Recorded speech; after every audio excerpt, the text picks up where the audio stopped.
I really do think that Judge, that's probably one of those conversations that never really made it out.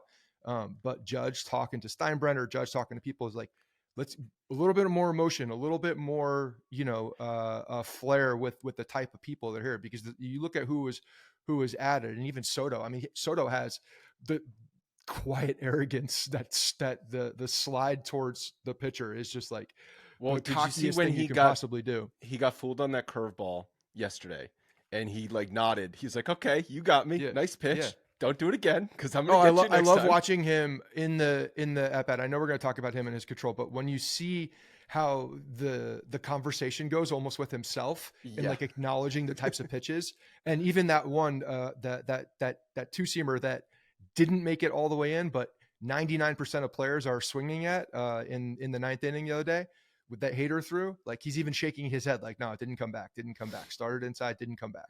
Yeah, You he's know, got an you can see the justifications in his head. unbelievable control of the strike zone. Unbelievable eye. Like, not just control of the strike zone and being able to foul off pitches and going the other way with pitches and knowing which pitches he can turn on and drive. All that is included in control of the strike zone too. Control But of just the at bat. like you said, he's taking pitches like a millimeter off the plate and immediately being like, nope, that wasn't a strike ump. Like, trust me, that wasn't a strike ump. It's unbelievable. Yeah, and controlling the strike zone's one, the eye for identifying those pitches, but he could control the at bat to a level that we haven't really seen. I was saying before that like Pete LeMahieu was kind of reminded me of someone who could control an at bat, and by that I mean no matter what the count is, like he's got a swing for that pitch too, and we saw it. We saw it when the Yankees took the lead, when he just slapped the ball. Glaber steals second base, gets on second base. He knows what he has to do. There's a mission now. The mission has changed. You don't need to hit a gap to score the guy on first. You just need to get a base hit. And he goes with a fastball high and away and plucks it to left field, which is just an absolutely beautiful piece of hitting.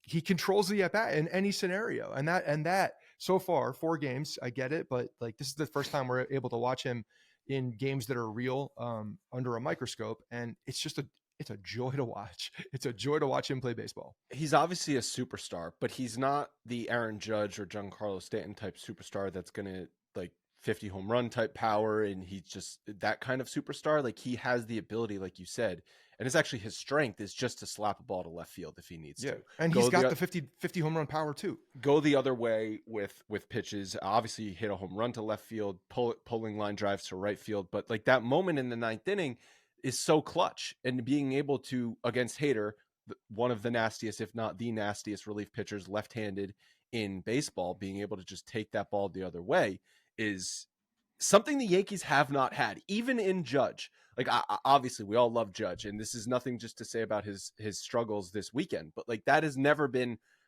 Judge or the type of player the Yankees have had in this Aaron Judge era. It's been if you make a mistake, I'm going to hit the ball 490 feet to center field, sure, but like in those key moments where you just need put bat on ball, please put bat on ball, the Yankees have struggled with that, obviously, in the 2018 to now era. And having Soto second in the lineup, superstar, being able to just put bat on ball when you need to. And the Yankees, to their credit, did that all weekend. Like, Judge had a sac fly yesterday to I think it was Judge to have a sac fly yesterday to get a run in with less than 2 outs. Verdugo earlier in the weekend had a sac fly with less than 2 outs. Like, we saw it happen. Obviously, Oswaldo Cabrera had an unbelievable weekend.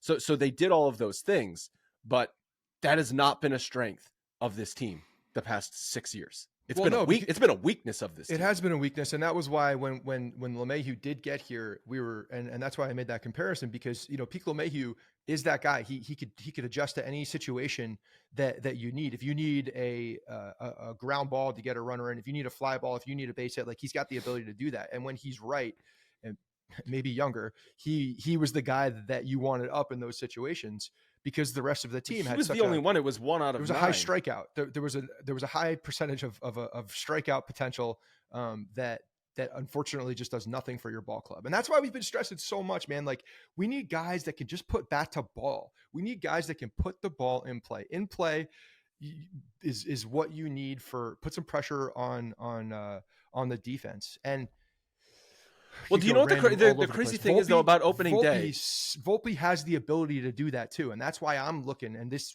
weekend was, again, small sample size, but Didn't you only have 2 swings and misses or something like two that? swings and misses. Yeah. 2 swings and misses. No, but to your point, 70 pitches seen, like that's where I want him. I don't care if he hits more than 20 home runs. I want him not missing the ball. I want him going gap to gap. I want him doing the small things right. So yeah, and what clubhouse intern in Houston poisoned his post game meal to give him diarrhea on Saturday night, so he's not in the game on Sunday. But opening day, like the early innings of that were so frustrating, and opening day couldn't have started worse for the Yankees, where they have all of these base runners and they ground into 3 double plays. I think it was in the first 4 innings, and you're sitting there like, oh my God, here we go again. This team's getting traffic on the bases, and they're just grounding into 6-4-3 double plays like it's nobody's business. And you're like, here, same shit, different day with this team. Cortez was throwing a ton of pitches, laboring through. Yankees were falling behind, and there was a point at 5:30 on opening day, an hour and a half into the game, where you're like, well, I've seen this story before, and then it flipped. A switch happened. What happened? What happened? Hold on. What was the who got the hit to change the tone of that game? Juan Soto did. He's just a different beast. He's a different beast that this team has not had. He's the superstar that can just put bat on ball or take you 400 feet. Yeah, he's exactly what they needed. And I know everybody's making the joke of like, whatever it takes. It doesn't matter, whatever it takes. You got to make the beers $97. You got to make the chicken buckets $499. What you got to give him all the money in the world and pass it on to the average fan. Like, great. Whatever you got to do, just put this guy in pinstripes for the rest of his career, so that we can feel good about any team. Because when you have him and you surround him with, the right pieces, we'll see. We saw he was able to do it early in his career, obviously with the Nationals. And yeah, man, he seems like the absolute perfect fit for what the Yankees needed. He played, obviously he had the ankle issue because also Friday, the team surrounding him and Juan Soto is bent over. He's got something wrong with his foot or his lower leg. And we're all sitting there like, well, okay, this 2024 was fun. See you in 2025. But he stays in the game. And I thought for sure he was going to at least be DHing the next day, if not have the day off, because that's classic Yankees injury load management, right? Juan Soto's like, oh, no, you guys haven't heard? I play 162. Yeah. Oh, you go look at my baseball reference page. That number be bolded, son. 162. Yeah. No, he's that guy. And you know what? That mentality is so important. It's so important just to be able to understand that if you get nicked up, if you do the thing, you're going to go back out there because you're going to get the benefit of the doubt. You're going to play. He plays the game.